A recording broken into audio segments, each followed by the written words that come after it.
Chers amis de YouTube, bonsoir ou bonjour, bienvenue à tous.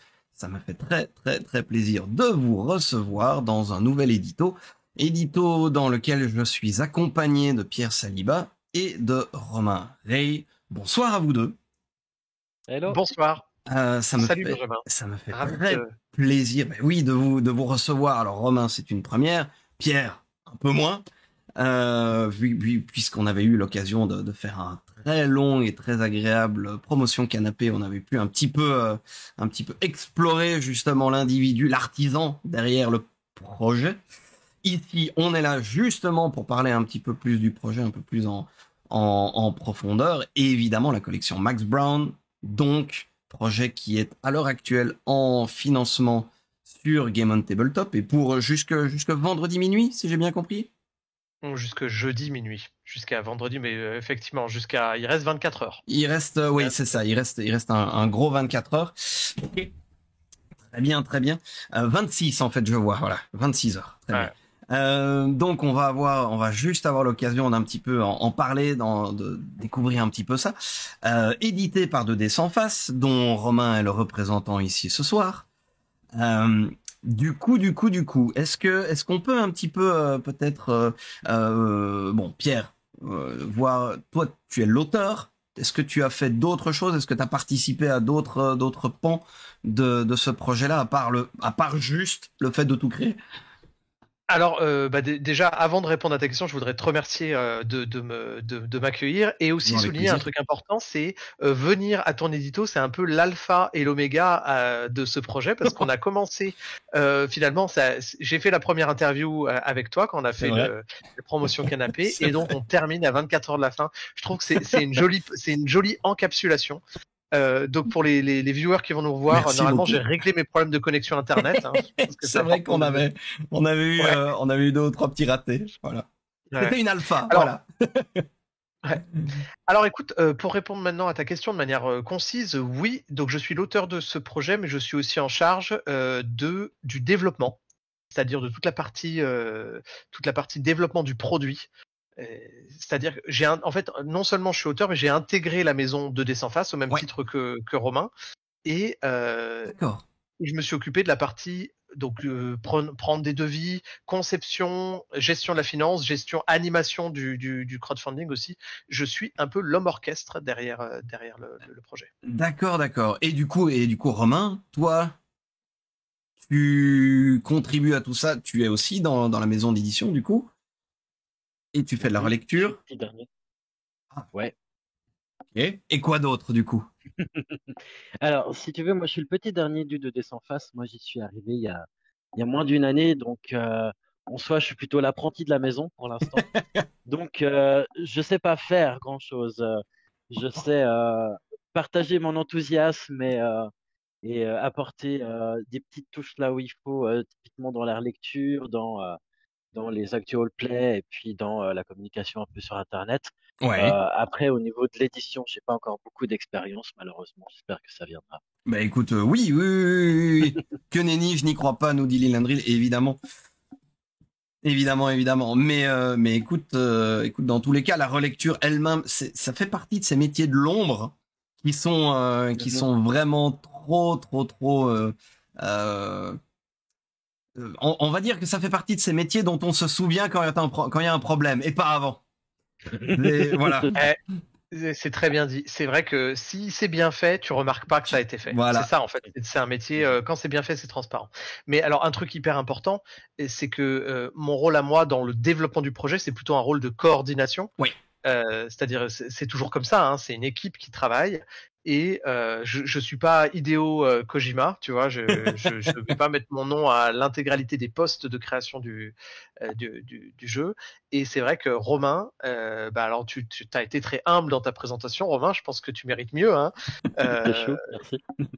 Donc en termes de playtest, de ton appui dans les actual plays, la relecture, la relecture du game design et aussi de l'univers, ce que tu as fait Romain, et puis un truc hyper important qui est hyper sous-estimé, c'est tout simplement le soutien moral, le fait d'être là et de donner des conseils, de donner des directions.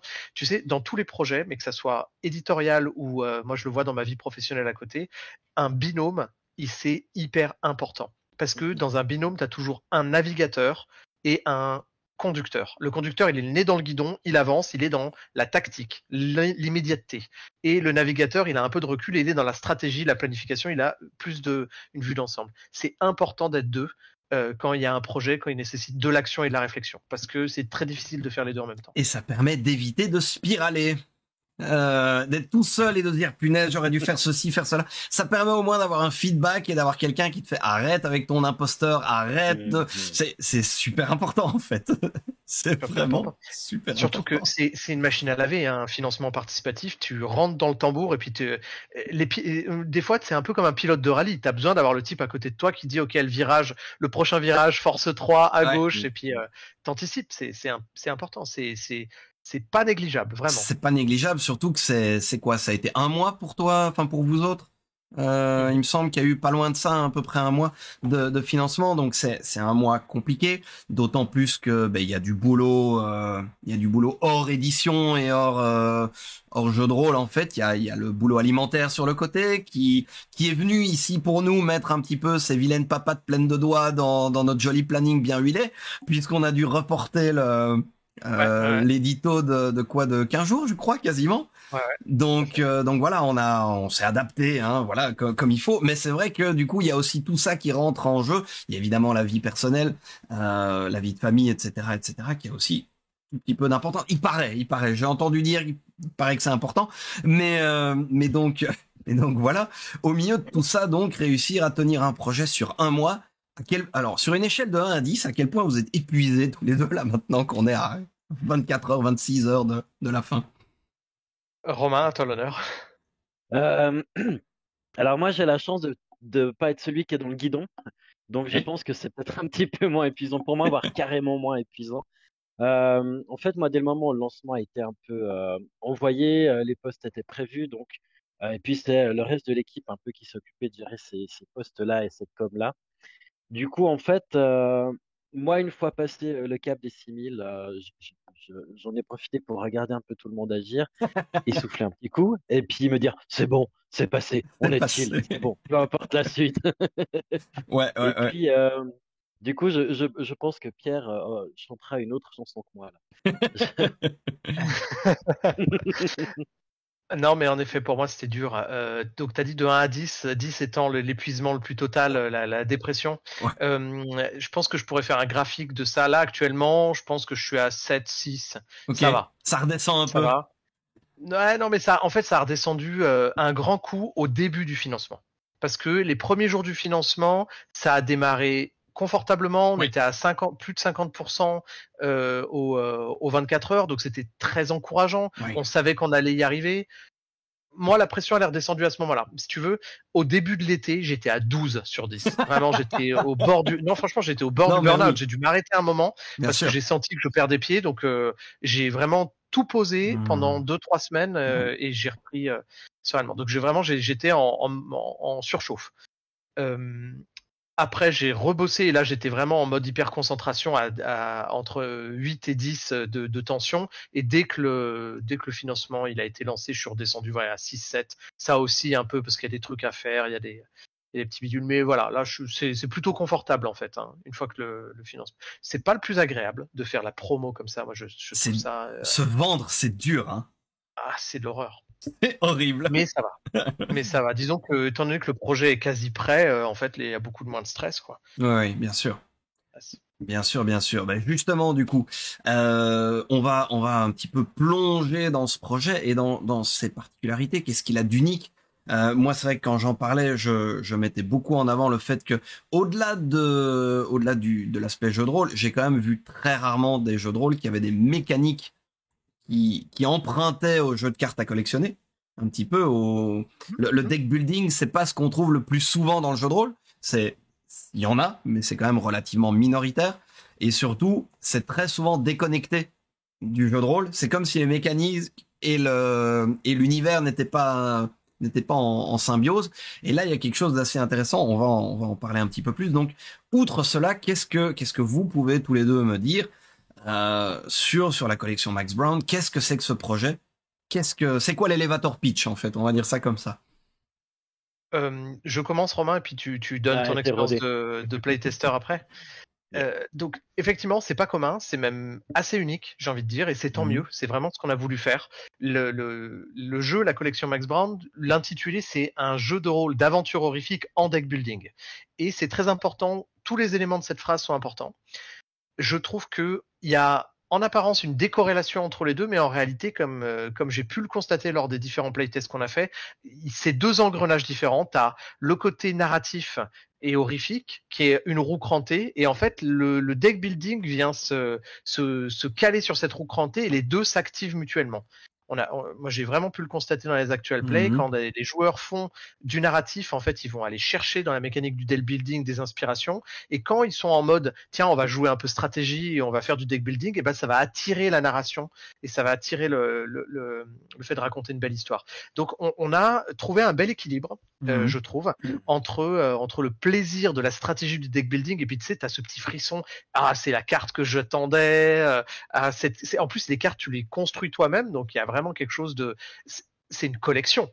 Et là, on est dans une logique de fractal, en fait. Ouais. C'est-à-dire que la collection Max Brown, c'est le jeu, mais c'est l'attitude que les joueurs vont avoir avec leur propre deck de cartes. C'est une collection de motifs narratifs qui vont eux-mêmes se construire. Donc, il y a... Ouais, je trouve que je suis très très fier de ce système et je trouve qu'il vaut vraiment le détour, ne serait-ce que... À minima, allez regarder les actual play parce qu'il y a des trucs très intéressants qui s'y passent. Et si ça vous tente, il y a la version PDF si vous n'avez pas le budget qui est à 18 € et la version avec le livre de base qui est à 44 €, ce qui est non plus pas excessif. Vraiment pas. D'autant plus qu'il y a des avantages à participer au financement maintenant. C'est-à-dire que le livre est moins cher qu'il le sera à sa sortie. Et si vous habitez en Suisse, les frais de port peuvent vous être offerts si on s'arrange pour se retrouver dans la région de Lausanne. Donc ça fait 14 € de moins déjà. 14 francs suisses en tout cas, oui, tout à fait. Donc, voilà. Ok. Alors, au-delà de ça... Romain, est-ce que tu veux peut-être rajouter l'univers, oui, c'est ça, peut-être en donner un petit peu plus si on est sur du contemporain, si on est sur du passé, futur, l'époque, l'ambiance générale, qu'est-ce que vous pouvez me dire là-dessus? Du coup, Romain, peut-être. Alors moi, l'ambiance, je la connais assez peu parce que, en fait, de nouveau, on a prévu que Pierre me fasse découvrir l'œil du dragon, donc la campagne qui est ajoutée dans le livre de base. Du coup, j'ai pas trop osé les regarder. J'ai envie de rebondir un petit peu sur la notion du deck building et ce que ça peut apporter, parce qu'il y a des choses que Pierre voit du point de vue du maître de jeu, et moi, en fait, avec mon vécu dans les actual play, il y a plein de choses hyper intéressantes. C'est plus dans un des actual play. Alors, attends, t'as sauté un petit peu? Non, pas de souci, ça arrive. C'est tout bon là, vous m'entendez? Yes. Oui. Mazel tov. Alors, ce qui se retrouve, c'est que ce qui se passe, c'est qu'à certains moments, on arrive en fin de scénario, il nous reste 3 cartes en main, et puis en fait, ces cartes, elles correspondent pas du tout à la situation. On est en plein combat contre une espèce d'entité complètement gigantesque qui va ravager le monde, et dans ta carte, on a bougé, une bonne vanne et des trucs comme ça, puis en fait, on s'est retrouvé de passer à un espèce de combat au sommet d'un phare contre un truc tanesque qui est endémique, qui va tout ravager, en lui balançant des vannes et en dansant et en fêtant la vie. Et en fait, c'est un système qui permet ça. Et je trouve ça grandiose parce que il y a même le jeu qui te prend la main pour aller vivre des trucs nouveaux et pour même toi-même te sortir de tes fonctionnements. Et ça, tu le trouves dans aucun autre jeu de rôle à ma connaissance. Et je trouve ça assez extraordinaire, quoi. Ouais, je vois ce que tu veux dire. Alors, du coup, vous avez un tout petit peu répondu à la question. On a senti une certaine influence. Il y a un phare, donc on est plus dans du contemporain. On est d'accord avec ça? Ouais, on est complètement dans du contemporain. On est dans ce glissement entre la normalité et le fantastique. Donc c'est vrai que le monde actuel et c'est une base de départ intéressante. Alors, je situe l'action idéale au début des années 2000 parce que en fait on est dans une utilisation encore raisonnée d'internet et avec une limitation des smartphones. C'est Ouais. vrai que je trouve que le monde moderne post 2020 et surtout post-Covid est extrêmement compliqué à gérer en termes de jeux de rôle. Donc je situe volontairement l'action avant, de vraiment fin des années 90, début des années 2000, parce que je trouve que on est dans un aspect contemporain plus jouable. Moins... Ouais. Il y a moins l'omniprésence de la technologie, des caméras de surveillance qui peut-être limite la possibilité, ou en tout cas qui demande beaucoup d'imagination quand il s'agit de mystérieux et de preuves à recueillir, quoi. Eh bien, qui prend beaucoup trop de place par rapport aux propos du jeu, surtout, parce que si on intègre, tu vois, tous les drones, les drones internet, les smartphones, Oui. tous les aspects fantastiques vont se faire dévorer par ces nouvelles technologies. On n'a pas assez de recul, on n'a pas encore intégré tout ça dans nos histoires. Donc voilà, c'est early 2000. Ok.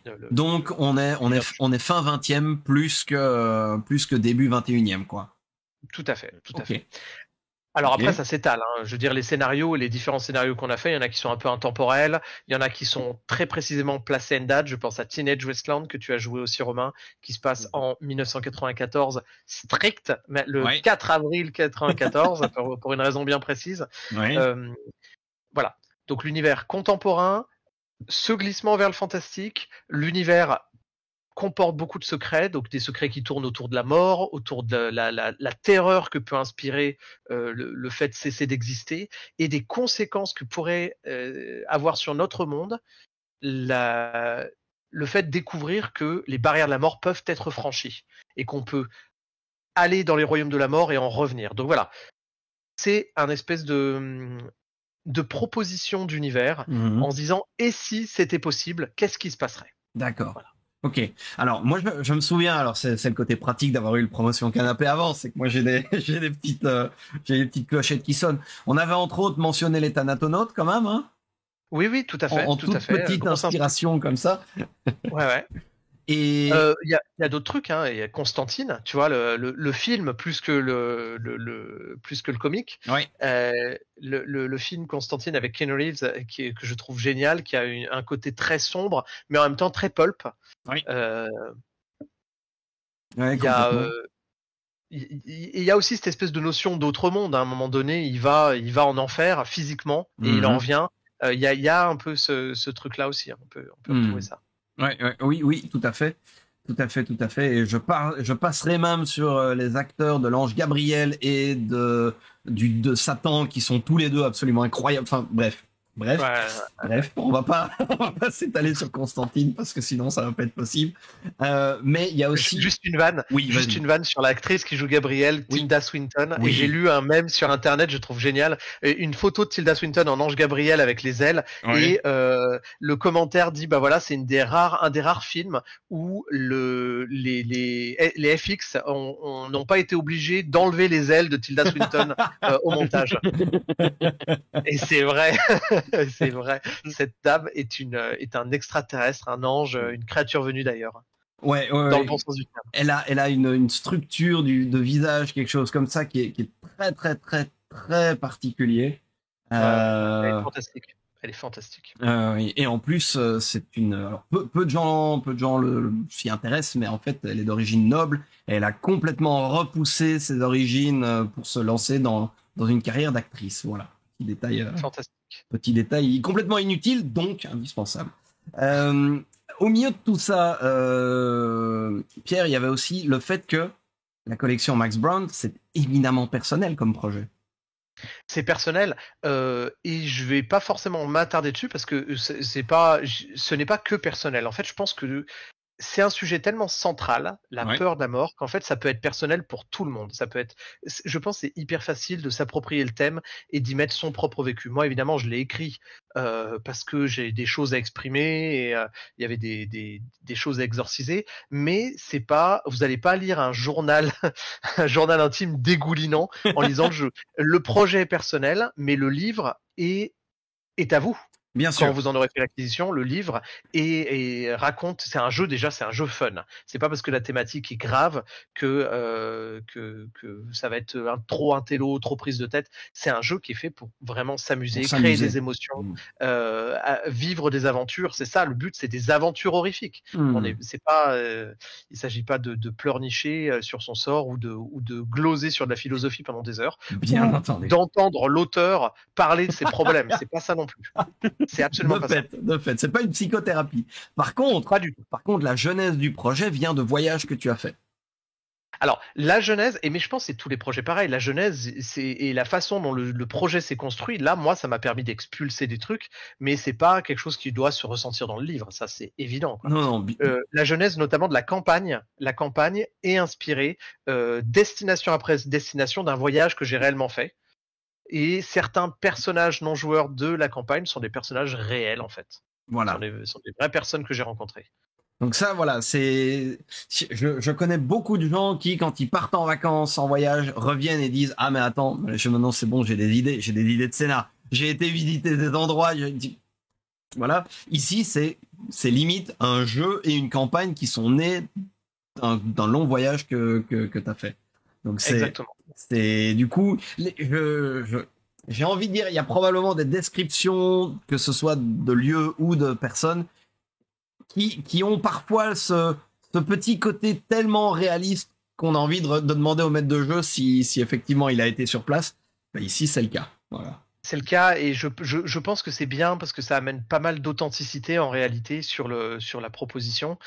Et comme tu dis, des lieux qui existaient en 2009 quand j'ai fait ce voyage, des personnes qui existent toujours, des situations aussi qui existent. Alors bon, pas les situations surnaturelles, là c'est de la pure fiction, mais il y a des choses effectivement qui sont réalistes. Et le tout enrobé, c'est une aventure, et c'est une aventure comme on l'aime, un pulp avec du voyage, de l'exotisme, et puis de la mythologie. Moi c'est ça que j'aime bien aussi dans les vieux films Indiana Jones, dans les choses comme ça, c'est quand tu réalises qu'en fait tu redécouvres des légendes historiques, et toi-même tu commences à faire partie de la légende. Voilà, c'est ça. C'est ça. Oui. Et il y a une patte graphique qu'on voit bien sur la couverture, qui moi me fait très très fort penser aux célébrations justement liées, je vais pas dire Halloween, mais dans le monde espagnol, on va dire, ou hispanique. En tout cas, il y a quelque chose de très prégnant, on va dire. Même la représentation, les fêtes des morts au Mexique, par exemple, on retrouve un petit peu ça, je trouve. Là, on est un petit côté. Vas-y. Pardon, il y a aussi un petit côté icône orthodoxe, je trouve, avec ces ors un peu dans tous les sens, comme ça. On a quelque chose de. Ouais, de nouveau. Complètement. Ouais, je trouve aussi que là, on se rapproche vraiment de comme tu dis, de l'icône un peu de la mythologie, du symbole de la faucheuse de la mythologie chrétienne. Mais t'es pas tout faux, Benjamin, en parlant du jour des morts, comment on dit en espagnol, j'ai pas osé. Ou un truc comme ça. J'ose, mais je mais effectivement, ce qui est intéressant, c'est de voir que dans toutes les cultures, t'as la Toussaint. L'équivalent de la Toussaint, cette espèce de célébration de l'au-delà en voulant faire la paix, voilà, une espèce de volonté de vouloir faire la paix avec l'au-delà. Et c'est l'équinoxe d'automne. Le but, c'est ça. On arrive, les longues nuits commencent, et puis il s'agit de faire la paix avec ça, quoi. Symboliquement, c'est intéressant. On se prépare à l'hiver. Tu vois, comme on dit souvent, on compare souvent les étapes d'une vie aux 4 saisons. L'hiver de sa vie, oui. La vie. Moment de se préparer à passer de l'autre côté, là c'est ça, à l'équinoxe, l'humanité célèbre la Toussaint pour faire la paix avec la noirceur, avec le moment sombre de l'année, quoi. Ouais, tout à fait. C'est vraiment on va dire qu'il y a une proposition unique par rapport à d'autres jeux qui sont peut-être un petit peu dans le même style, qui vont jouer sur le fantastique, le glissement du normal à l'anormal ou au paranormal même. Je pense évidemment à Grand Frère Cthulhu, je pense évidemment à Delta Green et à tous les autres dérivés qui existent. Ici, on a vraiment ce focus sur la mort, en fait. Sans grands anciens, on se départit un petit peu d'énormément de choses pour aller vraiment au fait du Oui, mais ok, au final, peu importe la cause, la finalité, c'est le décès. Et donc, comment est-ce qu'on transcende ça d'une certaine façon? Exactement, tu l'as très bien dit. Comment est-ce qu'on transcende ça? L'idée, c'est aussi... mince, j'ai perdu ce que je voulais dire. L'idée, c'est donc d'une part de parler de la mort, effectivement, et d'en parler, je veux dire, sans, tu vois, sans forcément ramener une autre mythologie comme les grands anciens, Ouais. d'avoir un truc, une altérité. C'est vrai que la comparaison avec l'appel de Cthulhu, c'est inéluctable. Après, la grosse différence que j'aurais envie de souligner, c'est quand même que dans la collection Max Brand, les personnages ne sont pas des produits jetables. Et ce qui est un peu ce que je reproche ce qui est à la fois un côté positif de l'appel de Cthulhu, c'est-à-dire que les aventuriers sont écrasés par une cosmologie Ouais. qui est trop puissante. Alors que là, dans la collection Max Brand, les joueurs sont amenés à être puissants, à se fragiliser, mais à s'empouvoirer aussi de manière exponentielle.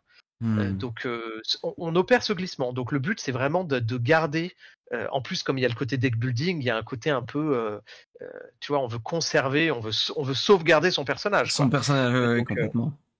donc le but c'est vraiment pas d'avoir des personnages jetables, c'est d'avoir le frisson de comment ils vont évoluer, mais de les voir évoluer sur du long terme. Ouais.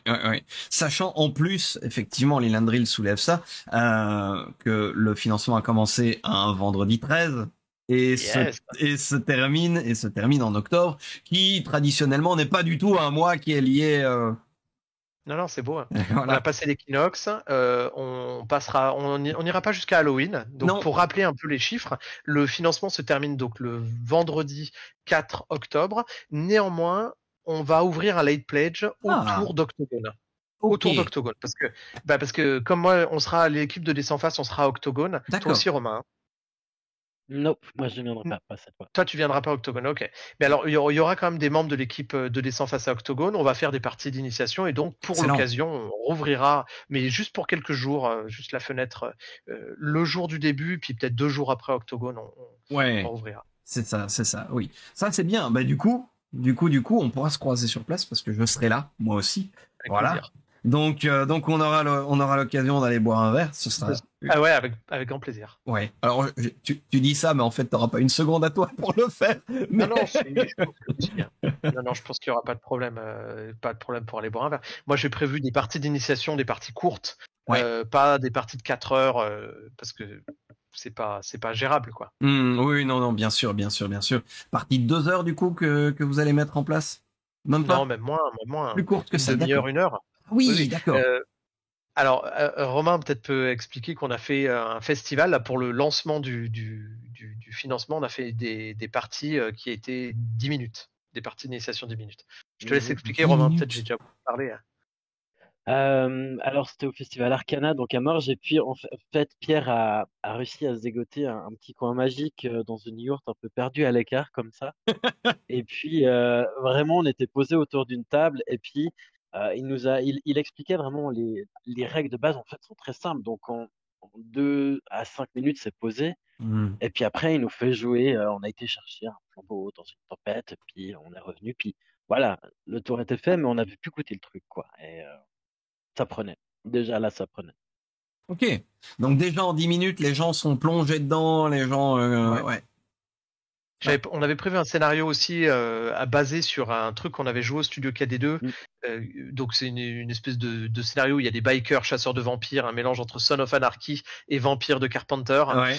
Et en fait, j'ai fait construire un meuble pour les festoches, pour les festivals, un meuble sur roulette. Donc en fait, au lieu d'être sur une table fixe et dans un stand, je me baladais dans le festival avec mon meuble à roulette et le meuble il comportait tout le matos. Donc en fait, je me posais devant des gens, je leur disais ok, vous voulez une partie de jeu de rôle express, ok, en 10 minutes c'est bon. Je déployais tout mon matériel et autour du meuble à roulette, on faisait la partie en 10 minutes. Puis après, je repartais en roulette. Ça va un petit peu dans le sens de l'homme orchestre que tu disais un peu plus tôt. Hein. Ouais. Là, c'est l'orgue de barbarie que tu trimbales avec toi. Ouais. Ah, mais c'est dommage, ça je peux pas le faire à Octogone parce que les allées seraient trop facilement encombré, il y a des questions de sécurité, mais j'ai demandé et c'est dommage qu'ils aient pas accepté parce que ça aurait été trop cool. Oui, non, c'est vrai que c'est un peu compliqué. Effectivement, surtout que cette année ils il y a énormément de gens qui seront là. Il y a vraiment beaucoup d'éditeurs qui seront présents. Quasiment tous les créateurs de contenu ont prévu d'envoyer des gens. Donc ça va être une très très belle célébration. Donc effectivement, je veux bien croire qu'il y aura pas énormément de place au milieu de tout ça. On parlait du projet, on parlait un petit peu des spécificités. Une des spécificités qui est là, c'est donc, dans le livre, on n'a pas seulement l'univers, on n'a pas seulement le système, on a aussi une campagne qui est prévue. Combien de scénarios ? Dans la campagne, il y a 6 scénarios. 6 scénarios, ok. Tu dirais quoi ? Il y en a pour combien d'heures sur ces scénarios ? C'est du gros matos. C'est du gros matos. C'est du gros matos. Il y a entre 10 et 30 séances en fonction de comment vont les joueurs rush. D'accord. Mais c'est du gros matos. C'est une campagne d'initiation, c'est-à-dire on commence, les joueurs ne savent rien du tout, et en terminant la campagne, ils ont eu le temps d'acquérir les secrets majeurs de l'univers. C'est vraiment une campagne. Enfin, c'est un burst, quoi. Hein, c'est-à-dire que le jeu est dévoilé dans cette campagne aux joueurs. C'est un tout en un. Oui, évidemment, libre au maître de jeu d'étoffer le truc et d'autoriser des petites parenthèses, de développer certaines choses pour faire durer cette campagne. Mais là, au moins, on a un squelette qui est là et qui permet, c'est rigolo dans le contexte du jeu, un squelette de campagne qui est là pour un petit peu guider et emmener les joueurs justement dans cette découverte de l'univers et de tous les mécanismes et, comme tu disais, jeu à secret, donc des choses à découvrir. Les secrets, les factions, les intérêts des différentes factions qui sont présentées et qui placent les joueurs au centre et qui doivent faire des choix entre avec qui on s'allie, qui sont nos ennemis, etc. Ouais. Aussi, quelque chose d'important, c'est que j'ai extrait 2 scénarios de cette campagne, parce qu'à la base, il y en avait 8 des scénarios, et il y avait 2 scénarios un peu optionnels, qui étaient des side quests. Je les ai extraits pour gagner en nombre de pages.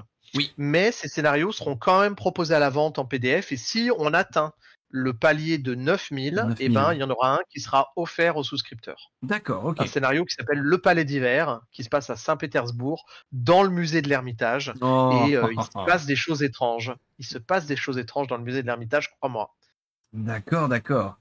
Autre chose qui me semble quand même important à mettre en place, parce que c'est quelque chose qui est un petit peu au centre de moult débats, et bon, ce n'est peut-être pas le moment ou l'instant de prendre position là-dessus, mais le jeu est entièrement illustré à la main. Oui, bien sûr, le jeu est entièrement illustré à la main. Alors, normalement, c'est censé être un prérequis un peu automatique, mais à l'époque où on vit, il faut le préciser. Donc là, tu le montres très bien dans ton print screen. J'ai mis le petit logo illustré à la main, effectivement. Il y a plusieurs illustrateurs. Il y a donc Valine Mathéis qui a fait l'illustration de couverture. La maquette est faite par Jordan Gentès. Mon complice universel en termes d'illustration. Là, tu vois des illustrations de Roisin O'Toole, qui est une amie, qui fait des dessins fantastiques. Et l'identité visuelle, elle a été faite par un autre ami suisse qui s'appelle Philippe Rohrbach, et donc c'est lui qui a fait aussi l'image en pixel art que tu vois là. C'est lui qui a fait le titre, la clé squelette, le concept de la clé squelette, c'est lui qui l'a inventé, c'est lui qui a inventé la charte graphique. Il a fait un énorme boulot de préparation, on a vraiment dégrossi ce qu'on voulait, et voilà. Donc c'est une équipe, c'est pas un illustrateur. Alors il y a des gens qui m'ont demandé, en termes de cohérence visuelle, est-ce que ça va poser problème ? Alors je dis pas qu'il y aura pas de disparité, hein, ils ont chacun leur style, mais c'est ça qui est intéressant. Valine, il est dans quelque chose de très lourd, très chargé, avec un peu icône russe. Le style de Philippe est très épuré, très graphique, direct, et Jordan Gentès a un entre-deux intéressant, dans le sens où Jordan, il a un background de graphiste et de graffeur, même, j'ai envie de dire, parce qu'il a fait beaucoup de pochoirs. Donc un art un peu crassou, volontairement très très salissant. Et c'est il est dans une forme de recherche aussi de pureté, d'épuration. Donc ce bon vieux Jojo, il va nous faire une maquette aux petits oignons. Écoute, ça. D'ailleurs, on voit des exemples de la maquette dans la page de financement. On voit les exemples de la maquette. On voit des exemples. Et rien. Alors personnellement, c'est tout bête, hein, mais rien que l'espèce de petit lorgnon dans lequel on voit les différentes photos des gens, ce petit cercle, je le trouve incroyable. Alors, sache que ça, c'est aucun des illustrateurs qui l'a fait, ça, c'est moi. Ça, c'est toi. Eh ben, écoute, Ça, c'est moi. félicitations. Du coup, quand tu disais Home Orchestre, voilà, j'ai mis le doigt dessus sans le vouloir. Parce que je trouve ça très joli. Il y a un côté un petit peu rococo à la fois, mais quand même très. En fait, alors ça c'est un truc personnel. J'adore la combinaison noir et or.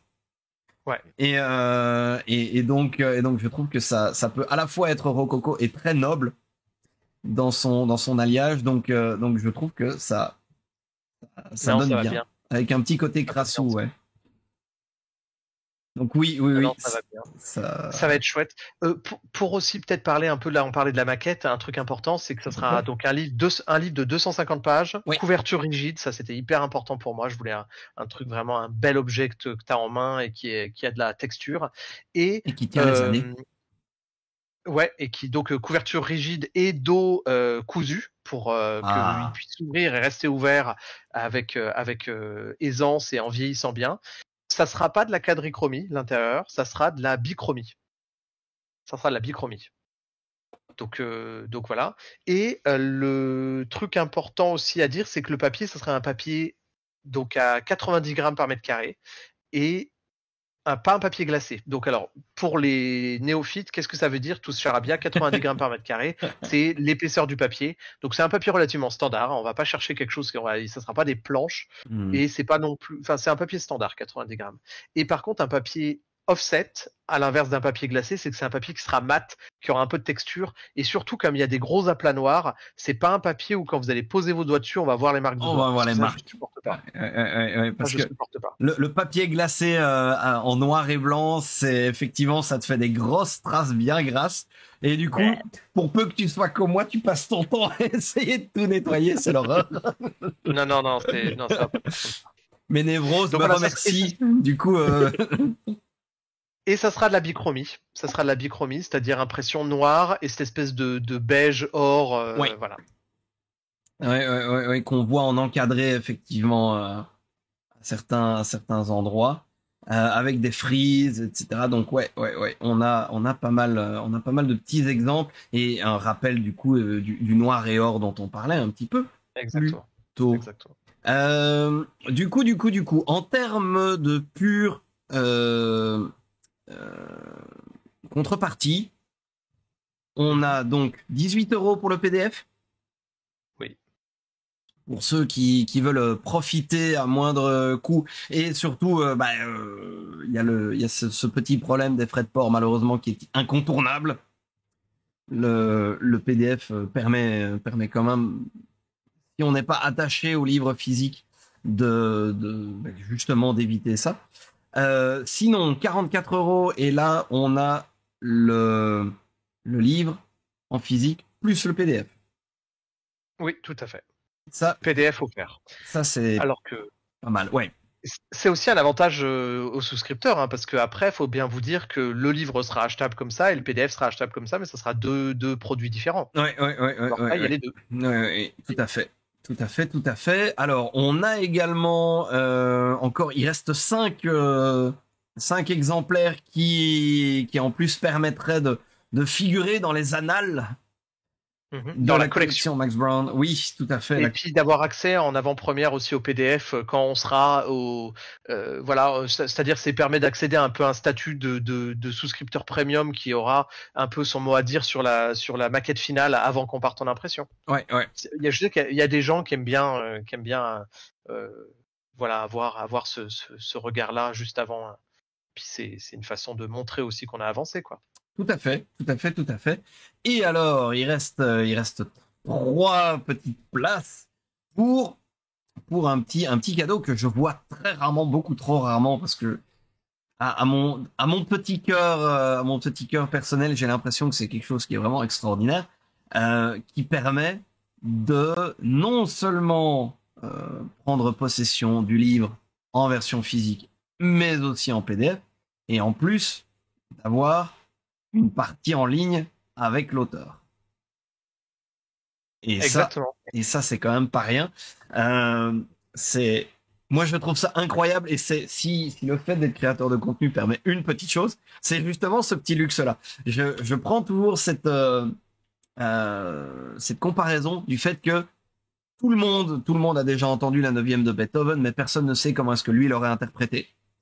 Et de la même façon, je trouve qu'un jeu de rôle, évidemment que chacun a le droit d'interpréter et de s'approprier un jeu de rôle, mais ça reste intéressant, si pas indicatif, au moins intéressant de voir comment est-ce que l'auteur lui-même l'avait en tête. Et donc, c'est intéressant, je trouve, de profiter du financement pour rentrer en contact avec le public. Oui. C'est un peu aussi le but, tu vois, de pas. Vu que là, on est en direct avec les souscripteurs, bah autant en profiter et jouer avec les codes, quoi. C'est ça. Un truc important à préciser, parce que je pense que c'était pas clair forcément, l'idée de se payer une partie, c'est que vous ne payez pas une place à une partie avec des inconnus. Vous payez une partie avec 5 personnes que vous choisissez. Ah oui, non, c'était pas clair du tout. Non, c'était pas clair du tout. En tout cas, moi, je l'avais pas du tout compris comme ça. Non.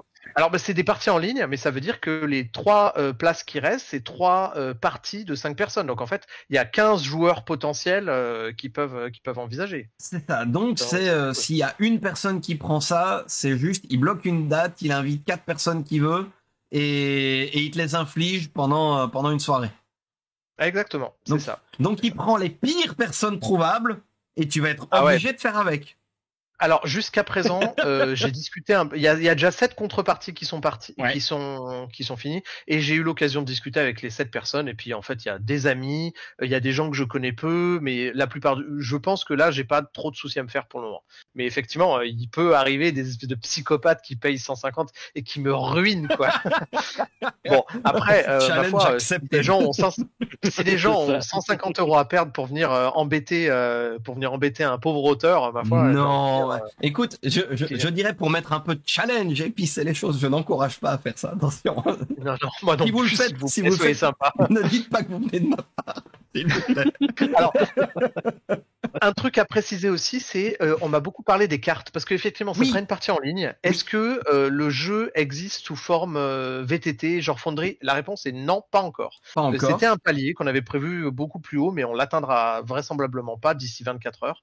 On ne sait jamais, mais a priori pas. Le fait est que malheureusement, le développement des VTT, c'est un gros boulot qui demande énormément de temps et c'est pas gratuit. Non, donc c'est pas gratuit. Donc pour le moment, c'est pas envisageable, mais moi j'ai commencé à réfléchir à 2-3 trucs. Peut-être pour l'avenir, ça sera envisageable. En fait, je suis déjà en train de réfléchir au prochain crowdfunding.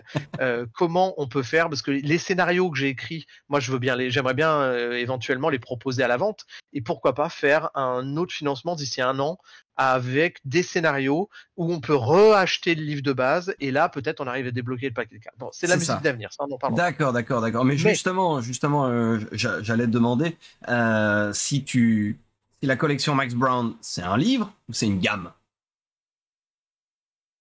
La collection Max Brown, c'est un livre pour le moment, mais moi, je suis pas contre l'idée d'en faire une gamme. Alors moi, ce que j'ai prévu de toute façon, c'est mettre des scénarios en PDF. Une fois que la maquette existe, moi, je vais me ruer dedans et puis je vais commencer à mettre au propre mes vieux scénarios. Et donc, actuellement, il y a 10 scénarios en Actual Play qui ont été joués.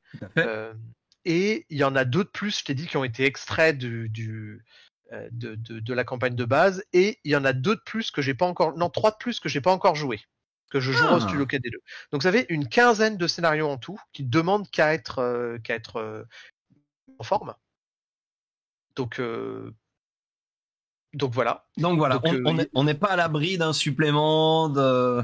Pas d'un supplément, mais de petits scénarios. Moi, j'ai envie de petits bouclettes, couverture souple, des trucs de 40-50 pages, des scénarios de 40-50 pages au même format que le bouquin, mais en couverture souple et avec une maquette harmonisée. Donc, les suppléments. Alors, supplément de contexte, moi, je suis pas trop pour parce que déjà, ça se vend pas bien. Et en plus, il y a un truc, c'est que tout est dit dans le livre de base.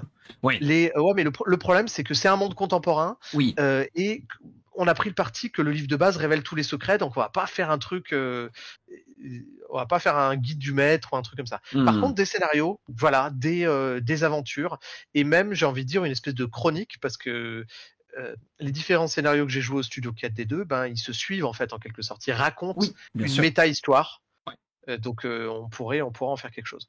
Et là où je voulais en venir, à propos des paquets de cartes, on m'a beaucoup dit oui, il faudrait que les paquets de cartes soient livrés. En fait, mais pourquoi? Parce que les cartes, c'est un deck building, c'est sympa d'avoir des cartes propriétaires, mais simplement vous allez devoir écrire dessus, raturer, effacer, elles vont s'abîmer. Il y a même des fois des pouvoirs qui demandent de les déchirer. Est-ce que vraiment vous avez envie de dépenser de l'argent dans un paquet de cartes qui va être zigouillé? En plus, il faut gommer et réécrire, ça va être dégueulasse. Moi, j'ai tendance à dire, ça ne gêne personne d'imprimer une feuille de personnage, et même des fois plusieurs pages.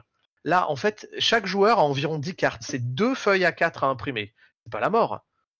Franchement, C'est le cas de le dire. Mais les oui. gens s'excitent pour le paquet de cartes, mais en réalité, la question se poserait pas si c'était une feuille de personnage. Les feuilles de personnage, ça pose pas de problème à personne de les imprimer. Bah là, c'est pareil. Il y a 2 feuilles A4 à imprimer, à découper. Ok. Mais au final, c'est 10 fois plus pratique, économique, écologique que d'avoir un paquet de cartes. Oui, tout Après, à et puis fait. durant une partie, en plus, on crée beaucoup. Il y a beaucoup de cartes en plus qu'on va rajouter dans le deck. Donc, au final, c'est vrai que les cartes, elles vont vite être usées et vite être fatiguées, quoi. Vraiment, le papier est vraiment plus pratique pour ça, quoi. C'est clair. Oui, Après, s'il y oui. a des gens qui sont demandeurs, on essaiera de développer ça. Mais là, pour le moment, j'ai pas l'impression qu'il y ait une demande ultra forte. Il y a 2-3 personnes qui ont râlé un peu, mais on va pas imprimer 350 paquets de cartes pour 3 personnes, quoi. Non, bien sûr, bien sûr, bien sûr. Ça c'est un petit peu l'évidence. Maintenant, c'est vrai que je comprends en fait. Le complétionniste en moi comprend l'amour du gadget, l'amour du petit plus. Bon, voilà. Je peux le comprendre, je peux l'entendre moi-même. Mais c'est vrai que si entre autres, comme tu dis, il faut parfois déchirer certaines cartes, il faut parfois, oui, les raturer, etc. Bon, il y a parfois des techniques. Hein. Je connais des gens qui utilisaient des autocollants, allez, des étiquettes retirables comme ça, qui mettaient. Mais c'est Oui, effectivement à quel point non, est-ce mais que c'est pas du chipot par rapport au fait de juste imprimer une feuille, quoi. surtout que là, on n'a pas affaire à des cartes Magic, en réalité. C'est-à-dire qu'il n'y a pas une illustration par carte. Est-ce que les cartes, elles sont fonctionnelles? C'est-à-dire, il y a un dos qui sera joli, Ouais. mais après, le devant de la carte, c'est fait pour écrire dessus, vraiment. Oui, bien sûr, bien sûr, bien sûr. Donc voilà, ça je voulais dire en fait, faut pas trop s'exciter et surtout faut pas surestimer la valeur du goodies. Je pense qu'on a été tous très mal éduqués en tant que clients de financement participatif avec des goodies à plus savoir quoi en faire. Je pense que J'ai rien à autant dire. au niveau écologique qu'au niveau économique, faut peut-être revenir à quelque chose de plus rationnel et se dire est-ce qu'on a besoin de tous ces trucs vraiment. Besoin, mais c'est inutile donc indispensable. C'est ça, c'est le voilà. Ah mais c'est la collectionnite. Et puis là, étant donné que je fais un jeu qui s'appelle la collection de quelque chose, ça serait malvenu pour moi de juger. Il y a une certaine ironie dans le propos quand même. Je note. Ok. Du coup, tu disais, il y a potentiellement, donc on a, je sais plus ce que tu me disais maintenant, 6, 8 scénarios de base dans le bouquin. Alors 6 scénarios, ouais, 6 six scénarios et scénarios de 8, base. et il y a d'autres plus qui ont été extraits qui seront en PDF sous peu. C'est ça, c'est ça. Et donc pour le reste, potentiellement plein d'autres choses. Ouais. Potentiellement, en tout cas, hein, sur une demande populaire, les manifestations dans les rues, tout ça, sait-on jamais. Des gens avec des pancartes, on veut des scénars. Voilà, écoute, comme on dit en Suisse, une votation pour avoir Oui. des scénarios en plus, pourquoi pas. Ouais. Très bien. Est-ce qu'il y a d'autres points qu'il faut qu'on mette en avant, d'autres choses qui sont importantes quand on aborde le projet et la collection Max Brown, vous autres, en tant que participants aussi? Donc on est sur Twitch en live, mais cette vidéo sera retransmise sur YouTube, j'imagine, dans quelques jours. Demain pour. Demain. Alors ok. Voilà. Alors pour ceux qui regardent ce soir, donc là on est mercredi soir. Pour ceux qui regardent ça durant la journée de jeudi, dépêchez-vous. Il reste 24 heures.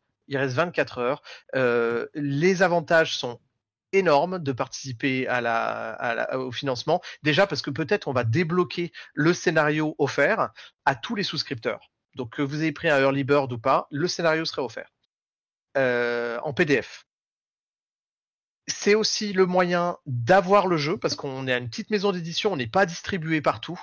Donc ça sera plus cher et plus difficile à trouver hors financement.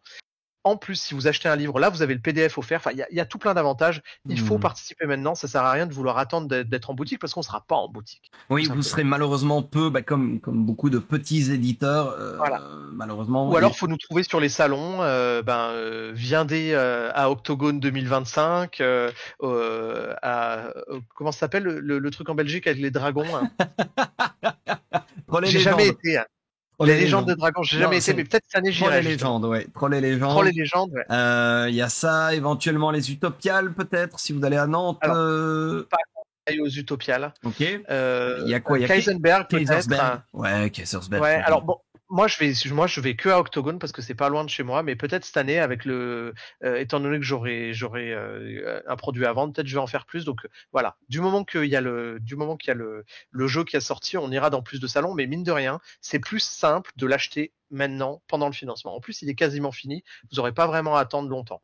C'est vrai que ça c'est quelque chose qu'on n'a même pas abordé. Quel est le planning, l'agenda de tout ça?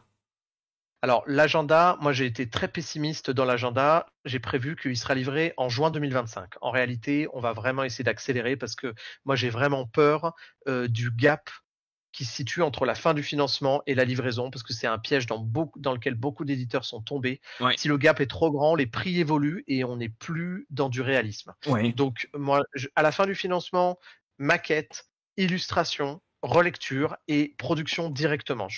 Tous les textes sont prêts. La majorité des illustrations le sont. Je vais acheter des illustrations qui existent déjà et pas forcément faire d'autres commandes. J'ai déjà vu des trucs qui me plaisaient. Enfin, il y a déjà des choses qui sont faisables. Et donc maquette et relecture, c'est des gros postes qui vont prendre du temps. Là, c'est là où Romain va transpirer en fait. Alors Romain, son boulot est déjà fait pour la relecture. On a un relecteur qui va faire une relecture sur maquette. C'est ça le but. C'est la relecture finale parce que là il y a déjà 5 relecteurs qui sont passés. D'accord. Alors il y a quelqu'un dans le chat qui dit date affichée plus 1 an. Oui, alors on va essayer d'éviter. Après on est soumis à des aléas. C'est difficile pour tout le monde. Hein, c'est difficile pour tout le monde. Mais justement je veux éviter le retard, c'est exponentiel. Plus t'en prends, plus tu vas en prendre. Plus tu vas en prendre, oui, parce qu'il y a un effet domino, donc évidemment. Ouais, exactement. Alors, donc les textes sont intégralement prêts, c'est déjà ça qui est bien. La maquette, on sait déjà où on va. Les illustrations sont majoritairement prêtes, donc on sait où on va. Ça, c'est pas mal. Un point que j'aimerais bien qu'on aborde, et là, je vais laisser la parole à Romain, c'est la maison d'édition 2D sans face. Où est-ce qu'on est, où est-ce qu'on va? Parce que moi, je m'occupe de ce projet de la collection Max Brand, mais si Romain t'es là, c'est aussi pour parler du futur. Oui, et des autres projets même de la maison, donc allons-y. C'est vrai, c'est vrai. Alors historiquement, le 2D sans face, c'est une maison qui existe depuis 20 ans, qui est une coopérative, donc ça a été créé par une bande de potes qui a eu envie d'éditer du jeu de rôle ensemble et puis qui s'est un peu lancé dans le bain avec les compétences, le manque de compétences des fois aussi qu'il pouvait y avoir avec, et puis qui s'en sont sortis. Et puis là, ça fait quelques années qu'ils éditent un peu moins de trucs, et puis avec l'arrivée de Pierre et puis de la collection Max Brown, ça a remis un petit peu, ça nous a un peu remis le pied à l'étrier, je crois. Et du coup, là, on va finir cette collection correctement, et puis on va bichonner le bébé jusqu'au bout. Et puis après, on a un prochain projet, c'est de ça que tu veux que je parle, Pierre, si j'ai bien compris. Exactement. Notre prochain projet, ça va être une traduction d'un jeu de rôle japonais qui s'appelle Les Contes du Soleil Couchant et qui est un jeu de rôle plutôt atypique sur la scène européenne, je trouve, parce que c'est un truc qui est très réconfortant, c'est très mignon. On va jouer des animaux magiques qui peuvent se transformer en petits enfants et leur seul et unique but, c'est d'aider les gens d'une petite ville. Ok. Et ce qui va te donner plus ou moins de compétences, de pouvoir, etc., c'est ton lien. Ton lien avec les gens, avec la ville, ce que les gens pensent de toi. Et en fait, tout tourne autour de ça. Et c'est hyper chaud. La mécanique de rewarding dans ce jeu, quand on trouve que quelqu'un fait quelque chose de chouette, on peut lui donner un jeton, gratos, comme ça. C'est même pas d'un pool, c'est vraiment, tu balances. Et du coup, en fait, on n'est plus dans un truc de qui c'est qui fera le plus de dégâts ou qui c'est qui jouera le mieux le truc. C'est vraiment, non, on passe un moment chou ensemble. Et franchement, Ça manque beaucoup et ça va faire beaucoup de bien à plein de gens, moi surtout. C'est le concours du plus gentil, en fait. C'est adorable. Ouais, oui, Ouais. j'avoue, c'est ça. C'est Et absolument c'est adorable. le chaud et le froid. Les deux projets qui suivent, c'est le chaud et le froid. C'est vrai. On va traumatiser les gens avec la peur de la mort, et puis après on va les réconforter. En fait, on est un éditeur un peu pervers narcissique, tu vois. C'est du On gaz traumатise les gens et puis après on leur file des doudous. Oui, c'est ça. Venez, on va vous réconforter. On crée le problème et puis on vous vend la solution. Tada! C'est ça. Vous ne seriez pas un peu une société pharmaceutique, vous? Alors, il y a une très bonne question, Ronflex, qui demande Oui. du coup, c'est pour tous les âges. Est-ce que c'est pour tous les âges, Romain?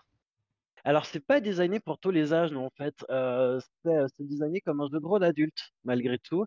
Après, il y a moyen de simplifier le truc. C'est pas un jeu de rôle très compliqué. On n'est pas dans un livre de 250 pages de règles, comme ça peut être pour certains éditeurs dont je tairai le nom pour un tant soit peu de décence. Mais, mais on est dans un jeu qui est relativement accessible, mais qui est pas pour les pitchounoulous.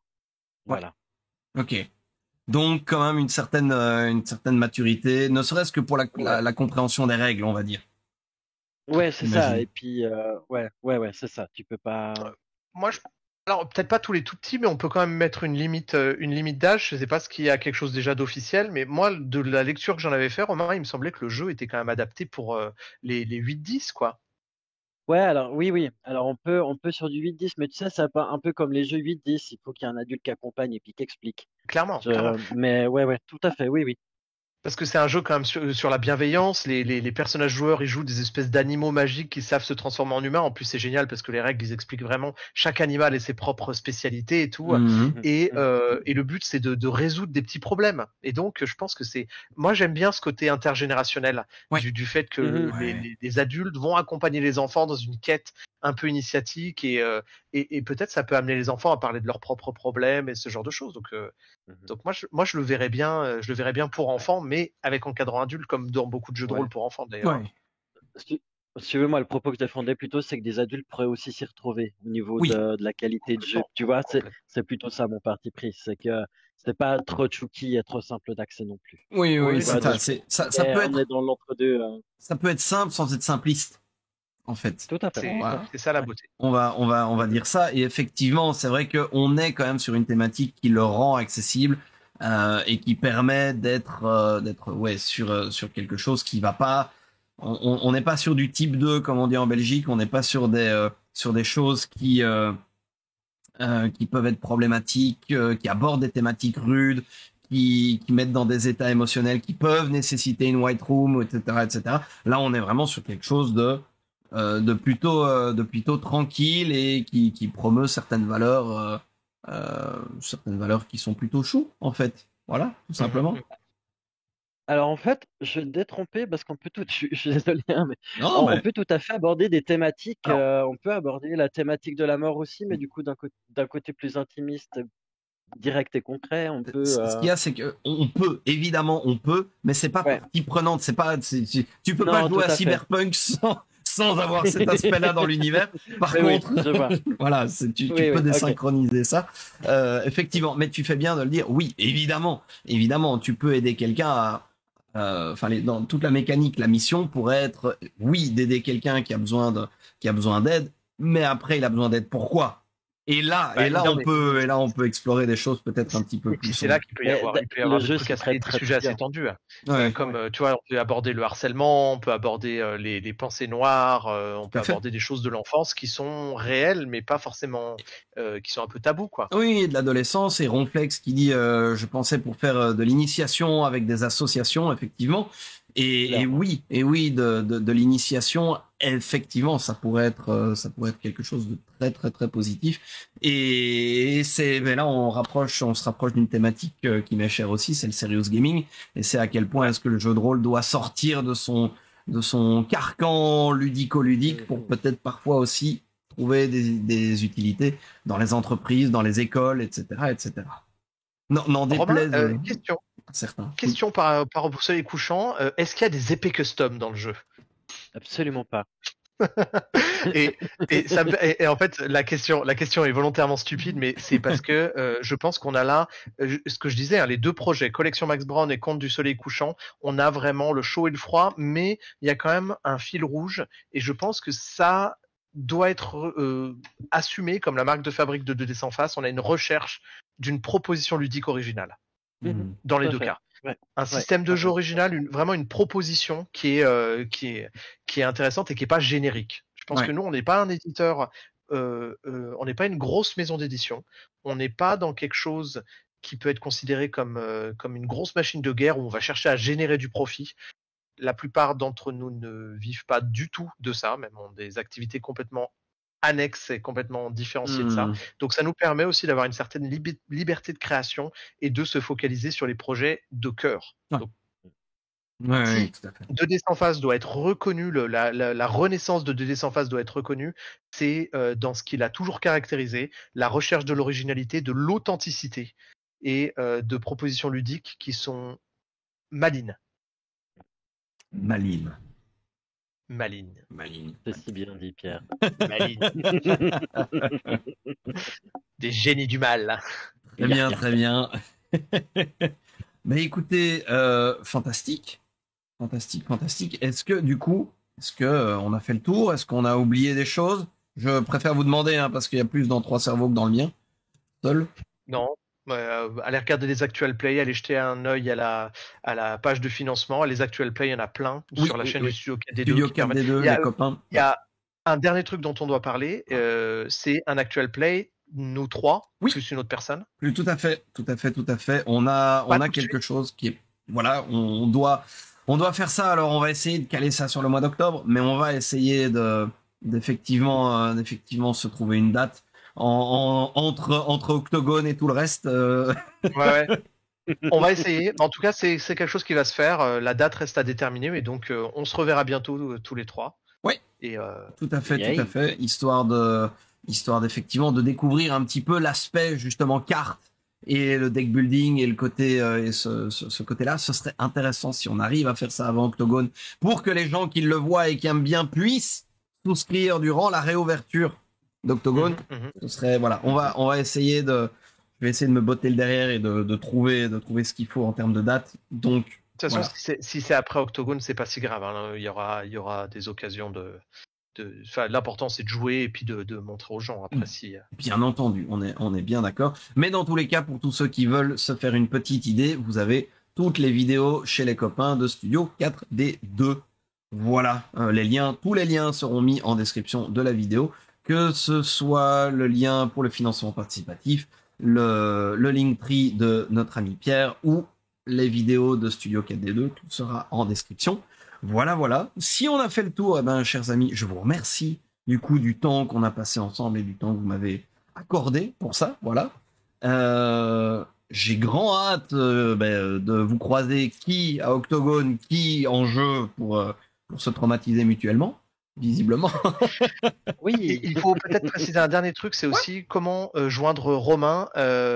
Faudra qu'il te communique son Linktree et aussi si tu as envie de donner peut-être ton Insta, Romain, de dire comment on peut te joindre. Je rajouterai le Linktree évidemment de Romain en description de la vidéo, comme ça c'est évidemment, ce sera évidemment mis. On essaye de faire les choses comme il faut, mais c'est bien de me le dire, comme ça je n'oublierai peut-être pas. Je prends les pincettes, je me connais. En tout cas, tu pourras en tout cas me dire que je te l'avais dit. Voilà, ça couvre les bases. Voilà. En tout cas, Benjamin, merci Silky. C'était vraiment très agréable comme d'habitude. Eh ben, écoutez, merci Romain. Un plaisir. Chers amis de YouTube, nous on se retrouve incessamment sous peu. D'ici là, portez-vous bien et puis à très très vite. Au revoir YouTube. Bye.